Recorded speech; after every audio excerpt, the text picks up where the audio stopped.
Hey guys, welcome back to the channel. It's Albert Aguilar with Apple Obsession, and well, WWDC happened. Maybe we didn't get what we expected, but still, we got tons of interesting previews of the new software. So drop a like if you're excited for this one, hit subscribe for more, and let's jump in.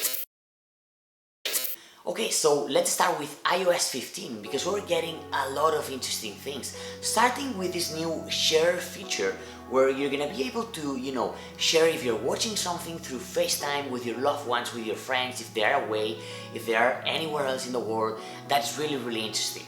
Also, we're getting the new spatial audio in almost everything. You know that we first got these with the AirPods Max on Apple TV Plus. It's with the AirPods Pro is also usable, and we got it in the new iMac. So you're able to do that, but now it looks like we're getting it in many more things. So that's going to be very interesting as well, especially for the lovers of this sound coming from everywhere. But if we keep moving, we got a new redesigned Maps app, and that's super interesting because I know that you're using Google Maps and now you're going to be able to delete that from your phone and only use the Apple Maps from the iPhone. So there's, new 3D objects and perspectives and, tools that are going to make your navigation when you're driving much more interesting, guys.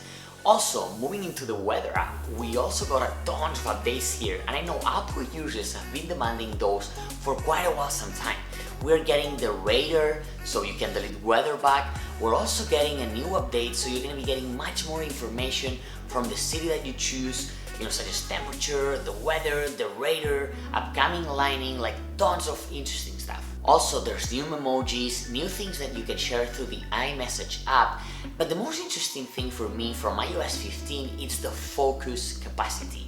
This capacity is basically using the machine learning from the iPhone to basically know and see what your routines are, things that you do the most, priorities, and it's going to be basically a balance for you to decide when you want to be productive and get along and just do all your stuff, but also when you're going to be able to step away.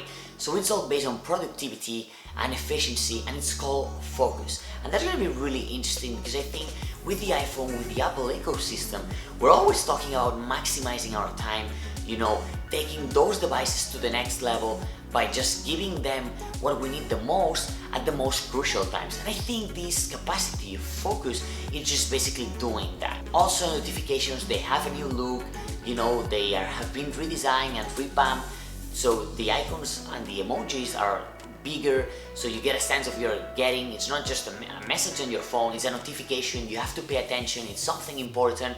So that's really what Apple is doing here, basing and creating all that stuff that is basically all according to this main capacity that they announced a lot in the conference, which is named Focus. Also, you are able now to get some new photo collections that you can receive through the iMessage app. You can tap, just double tap to save it on your phone. So tons of new stuff, again, with the iMessage app. And I think a lot of users that are using WhatsApp, maybe not that much in the US, are going to consider using iMessage more. So that's going to be really interesting, guys. If we talk about Safari, it's also getting better and better in every update. With iOS 15, Safari basically maximizes the content that you're looking into, so you really can pay attention to the content like graphic, visuals, the text, and then the navigation, it's all the way underneath and it doesn't appear until you make it appear. So it's really, again, making you focus on the content, giving a larger space and using the full capacity of the screen for this maximized Safari experience that the user of Apple is going to get. And I'm sure that, when you're using Apple, and I know that a lot of people now use Google Chrome, but I think giving those updates to Safari, especially for the iPhone where you don't download Google Chrome like maybe in the iPad, I think you're going to be using it even more to browse, and it's going to be useful when you're like on the move, on the train, in an airplane. It's going to give, your real source of information. Also, in the wallet now, some states in the US are going to be supporting IDs and driving licenses. And I think that's great because I think with Apple, we're going to get to a point in 3, 4, 5, 6, maybe more years where basically you have an iPhone, you're going to be having your wallet. So you're not going to need much else. With the wallet, here you're going to have the cards if it's a card that cannot go to the wallet, or like if you go to a place where you cannot pay using Apple Pay. And I think, you're getting an iPhone, you're paying a very exclusive price, there's gonna be a point that all this is gonna make sense, because you're gonna be paying for basically a phone plus different accessories that you would bring separate on your pocket or stuff. It's gonna be all compressed in the iPhone.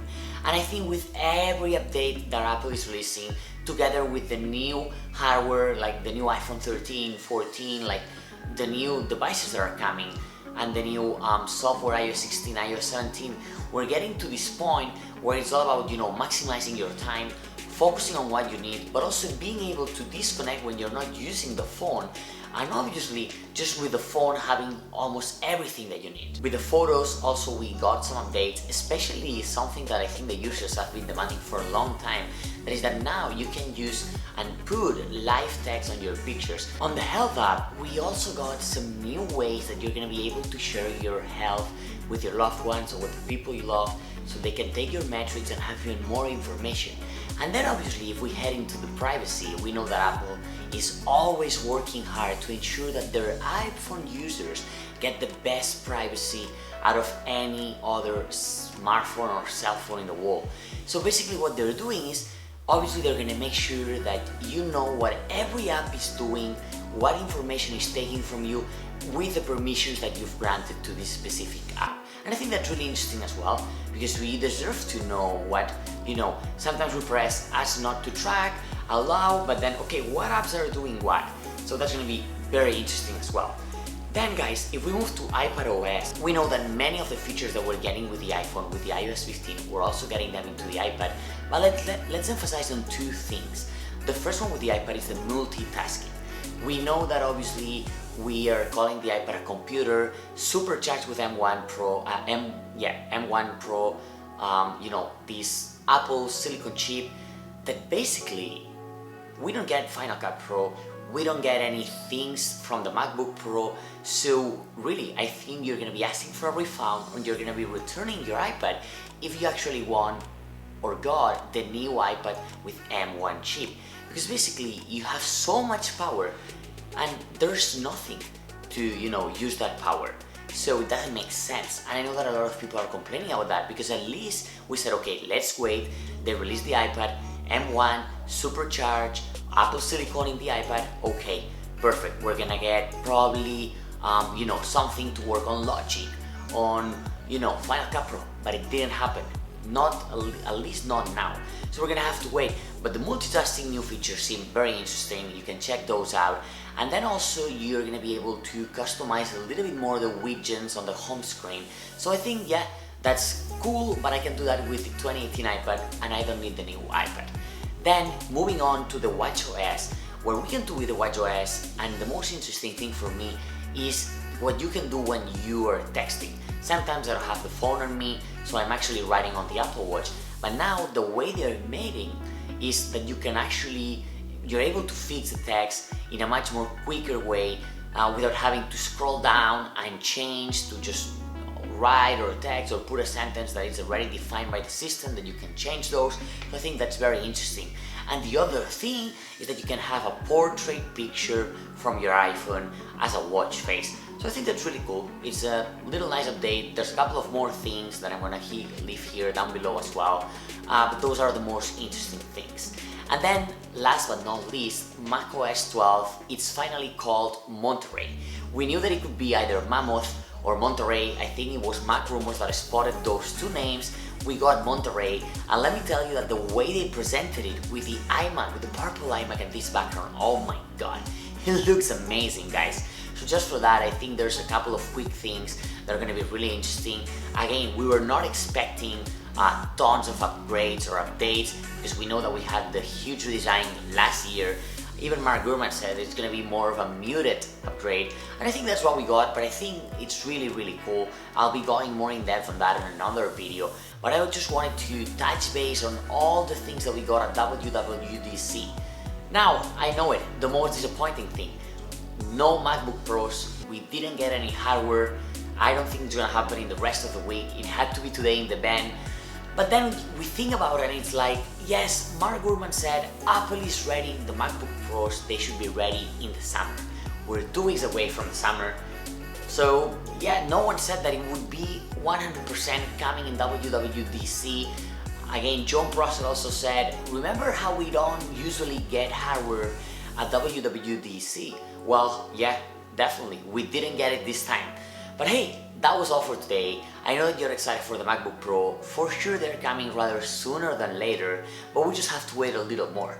But again, if you're excited about iOS 15 or watchOS 8 or macOS 12 Monterey, let me know down below in the comment sections which is the feature or the thing that excites you the most.